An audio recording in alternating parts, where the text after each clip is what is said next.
O projeto teve início em 2022, tá? Em outubro. Entramos agora há 2 anos, tá?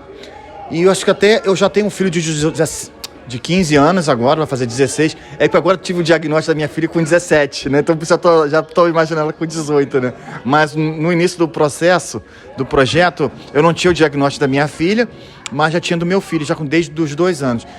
E ele muito me motivou essa situação, né? E olhando para ele, meu filho não gosta de futebol, mas muitos gostam.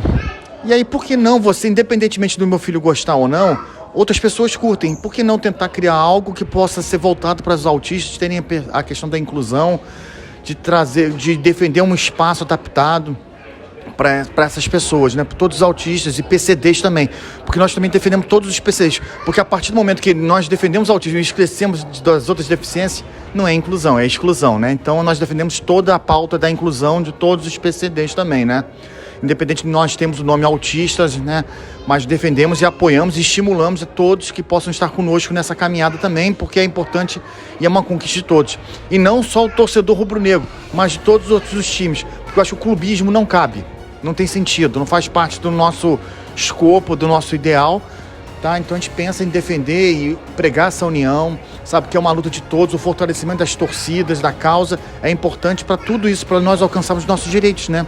Que é a inclusão, participarmos de um evento como hoje aqui também, temos essa oportunidade de irmos para os estádios, irmos tranquilamente para um shopping, pegar o metrô, sabe? Porque não é só um jogo de futebol. Para você um jogo de futebol, você tem que ter uma preparação durante a semana. Você tem que pegar um meio de transporte, muitas vezes um trem, um metrô, e esses meios são adaptados? Não estão. E nós precisamos defender isso, trabalharmos esse debate, ter esse debate também com a sociedade, né?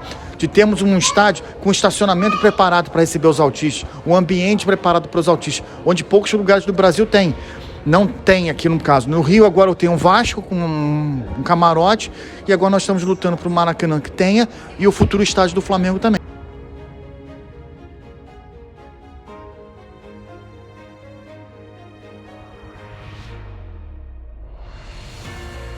Também de conscientizar, porque por mais que você fale e defenda, a nossa pauta é uma torcida organizada, voltada para o esporte, mas eu acho que a coisa vai ganhando um corpo que você não pode pensar só no futebol. A coisa vai ganhando corpo, porque isso impacta a rotina da criança no dia a dia. Quando ela vai para a escola, ter um evento que vai no Maracanã, você tem que também ter uma preparação durante a semana. Então isso impacta nas terapias, impacta na volta. No processo para uma alimentação, você tem que ter uma alimentação muitas vezes diferenciada. E essa criança tem que levar para o estádio. E o estádio, os mandantes têm que entender isso. Então, questionar essa... E olha, meu filho não pode consumir determinado alimento que está lá, então ele precisa levar. E aí você tem a questão da segurança, de poder levar também. Então tem todo esse debate também que a gente prega também, sobre isso também.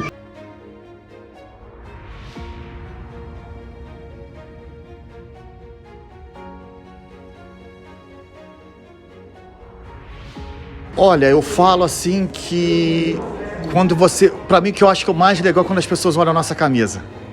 Quando a gente vai pra rua, as pessoas olham a nossa camisa e se sentem representadas.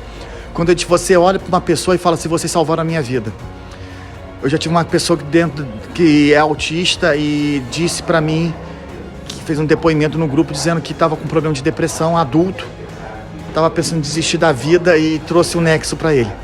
Isso para mim, cara, falei, poxa, porque nossa ideia é abençoar vidas, sabe? Trazer pertencimento, trazer essa sensação, sabe? Eu fico até arrepiado. E aí quando você vê uma pessoa falando isso, você fala assim, poxa... Aí quando você vê que tem pessoas que não tinham o tratamento, tinham dúvida, e entraram no nosso grupo para poder buscar auxílio, informações de especialistas, de terapeutas, e a pessoa passou a ter uma resposta, conseguiu ter o diagnóstico, passou a ter uma qualidade de vida melhor, e a pessoa passa a ser grata por causa do nosso movimento, isso para mim é a maior bênção que tem, sabe? Eu acho que não tem preço maior.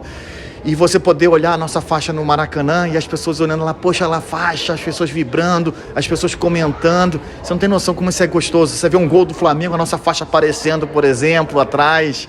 Então, você poder estar num evento como ontem, as pessoas sabe, procurando, nos abordando. Poxa, eu tenho um filho autista, como é que eu faço para fazer parte da torcida? É isso.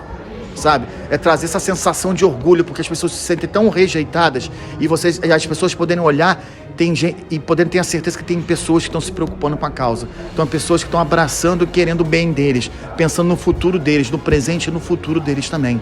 É isso, acho que isso é o que nos motiva, que nos dá muito orgulho. Eu sou o Silvio Mota, atualmente eu estou como presidente da torcida Autistas Rubro-Negros, tá? Eu conheci a torcida através do Marcos, tá? O Marcos, ele é o fundador do projeto. Eu o conheci através do Twitter, que agora é o X, né? A gente trocou algumas informações lá e eu soube através dele que eles tinham um projeto que foi iniciado em 2022. E desde então eu comecei a me interessar sobre o projeto. Eu tenho um filho autista também, meu filho está aqui comigo no caso, tem 16 anos de meu filho. E eu comecei a me engajar junto com a torcida em 2023, em abril, exatamente, através de algumas necessidades que a torcida tinha, e aí eu pude me envolver um pouco mais com todo o propósito que a torcida tem, que é fazer a inclusão dos nossos torcedores, e isso me interessou muito, porque eu me identifiquei junto com meu filho. Eu queria muito que meu filho pudesse também frequentar o Maracanã, que é um dos grandes motivos de hoje, que a torcida hoje está tendo cada vez mais um propósito, né, que é poder fazer a inclusão dos nossos torcedores nos estádios e nos eventos também, de um modo geral, que são relacionados ao Flamengo e algumas oportunidades como essa, por exemplo, do Planetário. Então a gente fica muito agradecido, fica muito feliz de poder ter essa oportunidade de trazer os nossos torcedores para esses tipos de eventos, para que eles possam cada vez mais, dentro de uma sociedade, estarem inclusos, né? O nosso propósito hoje é que os nossos torcedores possam estar envolvidos em diversas atividades, aproveitando o nosso momento em que a sociedade cada vez mais ela procura entender e cada vez mais acolher as pessoas. Então a gente quer estar dentro desses projetos de uma forma cada vez mais objetiva também. Eu tenho frequentado cada vez mais o Maracanã, por exemplo. Só esse ano já fui seis vezes a algum jogo do Flamengo, né? Mas não só os jogos do Flamengo no Maracanã, mas aos eventos esportivos em geral. O Flamengo não é só futebol, o Flamengo tem basquete, o Flamengo tem vôlei também feminino. Então, em todos esses eventos, a nossa torcida cada vez mais está incluída. No Rio de Janeiro nós temos a gratuidade, que é garantida por lei, onde o PCD e o acompanhante podem ter acesso com ingresso gratuito. O Flamengo hoje ele disponibiliza um cadastro online para que a nossa torcida possa ter direito a conseguir um ingresso gratuito e o seu acompanhante também. E não só isso também, principalmente hoje a gente vê o clube muito mais se aproximando mais da nossa torcida, e não só o clube Flamengo, tá? Mas as torcidas de um modo geral. No Brasil inteiro nós temos um movimento também de outras torcidas também, que também são voltadas ao autismo também, mas não só ao autismo. Apesar do nosso nome da torcida ser Autistas Rubro-Negros, a nossa torcida ela é voltada para o público PCD em geral e para os simpatizantes também. Quem não precisa ter um filho ou algum parente PCD para participar da nossa torcida. Eu até faço um chamamento para que outros torcedores também que se tenham empatia com a nossa causa possam também estar cada vez mais contribuindo para o nosso movimento. Então, no caso do meu filho ele é suporte 1, então ele não tem tanta dificuldade para conseguir participar dos eventos. Eu já iria ao Maracanã antes, mas com menos frequência. Antes da torcida Autistas Rubro-Negros, eu fui 3 vezes no Maracanã com ele somente. Depois da torcida, esse número triplicou. Então, sim, impacta bastante. Assim como para o meu filho, para a minha família, mas para as famílias em um modo geral também impactou bastante. E assim, a gente vê muito agradecimento, muita gratidão por parte das famílias. E assim, eu sou muito grato pelo Marcos, tá? Pelo Marcos ter aberto essas portas, ter tido a ideia de fundar a torcida e dar essa oportunidade para que a gente pudesse montar um time, onde com esse time a gente pudesse dar oportunidade para outros torcedores estarem fazendo parte de cada movimento. A gente tem que debater de projetos, de leis. Eu acho que a gente tem que defender muito a questão da capacitação de profissionais. A gente nunca pode apoiar causas que defendem a precarização da educação, né? Isso é uma loucura, isso é um absurdo. A valorização do professor, que sem o professor a gente não é nada, né? Vocês sabem melhor do que eu, né? E eu também sei, se eu estou aqui onde eu estou, graças aos professores. A fomentação, o estímulo de novos profissionais também, porque não existem leis, mas às vezes as leis não são cumpridas porque faltam profissionais. Então nós precisamos, e a demanda é cada vez maior, a demanda é exponencial, gente. Para vocês terem uma ideia, você descobre que uma criança é autista, a chance do pai ou a mãe também terem o espectro é grande. Então você, de uma hora para outra, você descobre que tem um autista, tem 2, 3, né? E aí, quem cuida? E aí, disso, outra coisa, você cuidar das crianças, sim, mas e os pais? E os adultos? Essas crianças viram adolescentes, serão adultos, quem vai cuidar?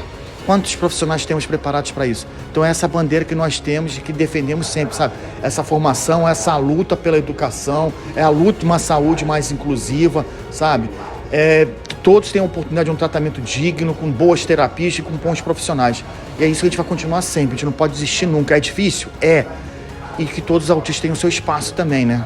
E que o preconceito, o bullying, acabe. E é por isso também que a gente defende muito indo para as escolas, poder falar como estou aqui com vocês, poder para as escolas falar com as crianças também, para elas poderem entender que elas também podem ser agentes, que podem ajudar até aquela criança que tem um comportamento um pouco diferente ali dentro da sala de aula, de repente ajudar, e o pai às vezes tem a questão da aceitação, poder estimular isso junto com os professores. Então todo um trabalho assim, é complexo, é desafiador, é muito amplo, mas a gente está querendo ter esse desafio aí, a gente está abraçando isso aí.